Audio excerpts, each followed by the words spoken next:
అన్నదమ్ములు అంటే ఆస్తిలో వాటా కోరే శత్రువులు కాదు, ఆపదలో అండగా నిలిచే సైన్యం.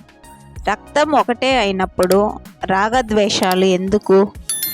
తప్పు చేసినప్పుడు వచ్చే మౌనం భయం, నిప్పులా ఉన్నప్పుడు వచ్చే మౌనం సహనం. శరీరం మీద ఆశతో వచ్చే ప్రేమ చీకటి పడితే కరిగిపోతుంది. మనసు మీద గౌరవంతో వచ్చే ప్రేమ చావు వరకు తోడుంటుంది. ముఖానికి వేసుకునే రంగు కడిగితే పోతుంది, మనసుకు వేసుకున్న మంచితనం అనే ముసుగు మాత్రం చావు వరకు వీడదు. విమర్శించే ప్రతి నోటికి సమాధానం చెప్పాల్సిన అవసరం లేదు. నీ గెలుపు ఇచ్చే శబ్దం వాళ్ళ నోళ్లు మూయిస్తుంది.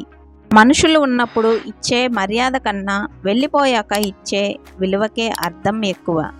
కాలం ఎవరి కోసం ఆగదు, కానీ నీ పక్కన ఉన్న కాలం నీ కోసం ఆగకపోతే అంతకన్నా దౌర్భాగ్యం ఇంకొకటి ఉండదు. అబద్ధం చెప్పి బ్రతకడం అంటే ఊపిరి బిగబట్టి ఈదడం లాంటిది.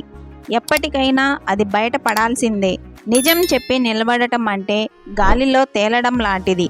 నీ మనసు ఎప్పుడూ తేలికగా ఉంటుంది.